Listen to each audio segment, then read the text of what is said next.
Hey everybody, welcome back to the channel. Today we're going to talk about the Ram Rampage, and there's some interesting info coming out of some patent drawings, but nevertheless, I've been talking about this truck for quite a while. This is a compact pickup truck that Ram actually produces down in Brazil, and it was designed by the Ram Truck Studio down in Brazil with the help of Auburn Hills. So it's got a lot of Ram DNA, but what it is underneath is actually a Jeep Compass with the platform kind of stretched out a little bit. So it shares the front doors, the A-pillars, and front windshield with the Compass, but everything else is very unique to this vehicle. So this has been a very important vehicle for Ram down in Brazil.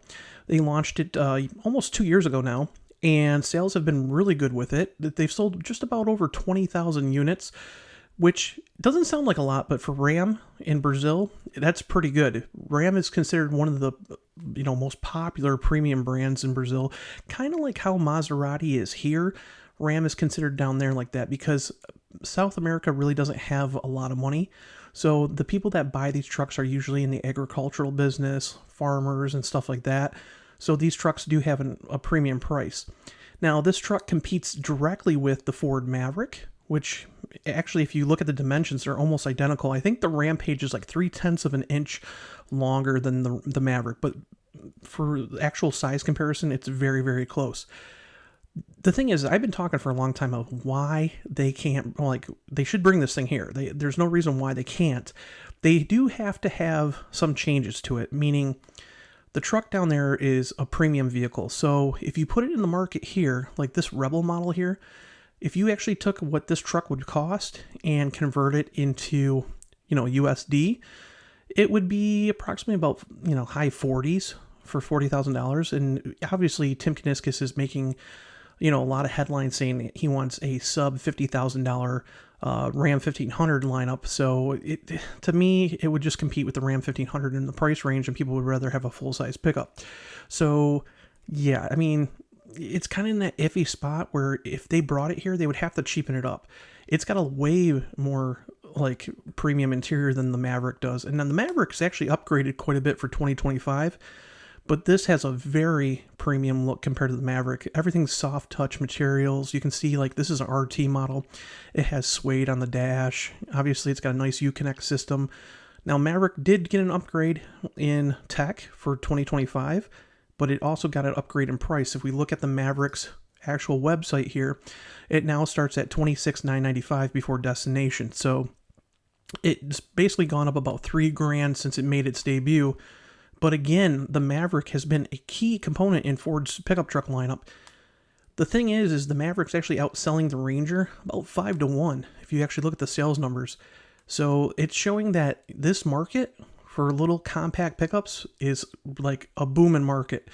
That's what has me worried about the midsize truck coming up from, Stellantis. They've been talking about it for a while. Like, hey, we're going to build this midsize truck. It's going to be on the Stella Large platform.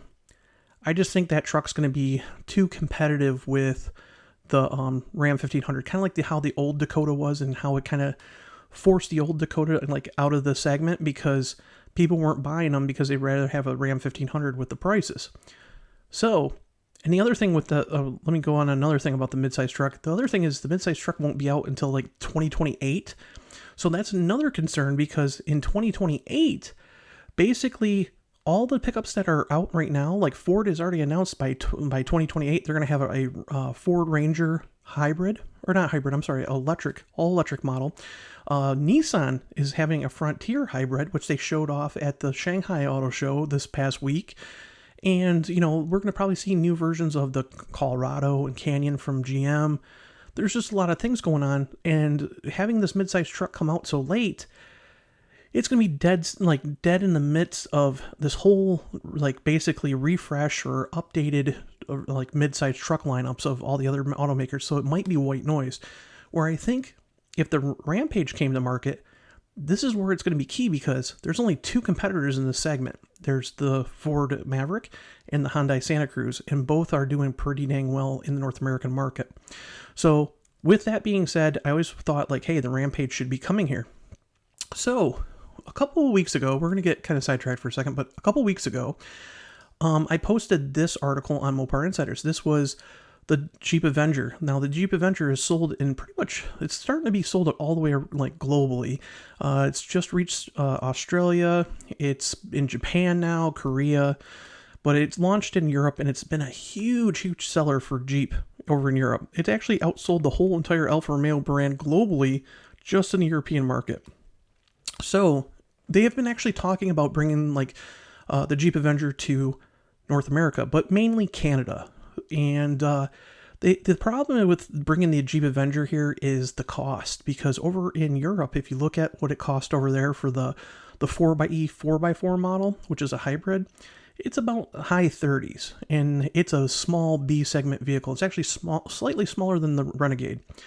If you look at the all-electric version, you're looking again at like low 40s. So it would be a very premium vehicle over here, and it just wouldn't make sense to bring it here unless they brought like basically an internal combustion version, which they have over in Europe in select markets. Basically, that engine's a 1.2 liter turbocharged 3-cylinder engine. But to me, I don't know. I mean, it's kind of up in the air. But the weird thing is we never really see like automotive patents for bodies and stuff like that, unless they're marketing the vehicle here, like with toys or video games or something. And the USPTO, back in March, I posted this, USPTO, which is the United States Patent and Trademark Office, actually released a whole thing for the Jeep Avenger. So Stellantis got a patent on the Jeep Avenger design for North America. So again, we have toys and stuff that have the Avenger. Like I have some Matchbox cars that are the Avenger and stuff like that. So that kind of made sense, you know. And again, there's been talk about maybe taking it to Canada, but really nothing other than that. But the very interesting part is this week, on April 22nd to be exact, Stellantis got a patent for the Ram Rampage. So again, it's kind of weird because we never see these vehicles really, unless they're being marketed in like, you know, merchandise or video games or toys. And there's been no toys or anything that I know of that have the Rampage here in North America. Does it mean that the vehicle's coming to North America? No, it doesn't mean anything really.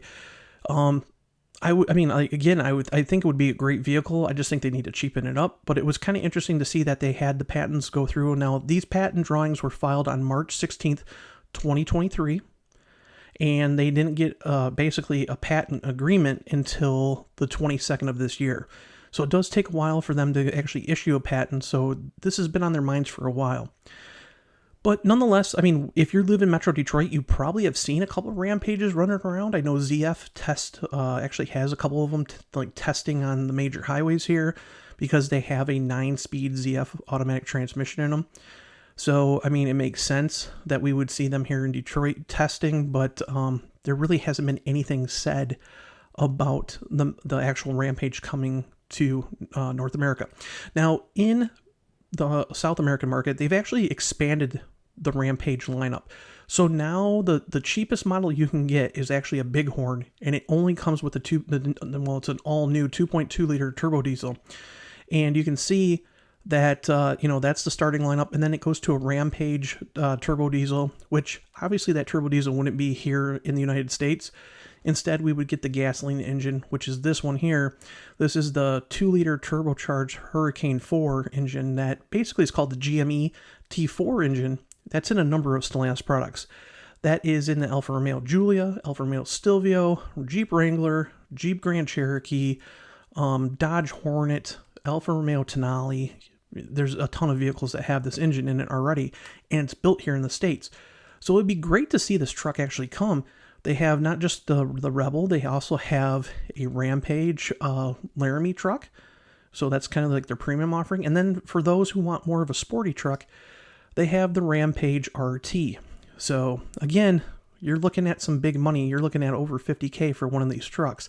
If you actually compare to what the actual truck's worth down there. So they got to cheapen them up a little bit if they're going to bring them here. The other thing is, where would they build them? Now, because they're built on the Compass platform, technically they would have to be kind of fit on like a Stella Medium kind of line. Now, there's some plants that can run multi, basically platforms. We've seen like Belvedere, for example, be able to run like the Dodge Dart and the older Jeep Patriot and Compass. So there's a lot of plants that do have flexibility, like obviously like Windsor. But the question is where would they build something like this if they were to bring it here? But I think it would be a huge success if they could do it. And I really think that a lot of people would opt to buy something like this that's cheaper than what a normal midsize truck is, and you can park it in your garage, especially for those people who don't really use their pickups as pickups. So what do you think? Take and drop your comments below. Would you like to see the Ram Rampage? What do you think of the patent drawings? Do you think it means that Ram is going to actually bring something like this to market? Again, I don't think so, but nonetheless, it's kind of fun to speculate. So leave your comments below, and I'll see you in the next video. Bye.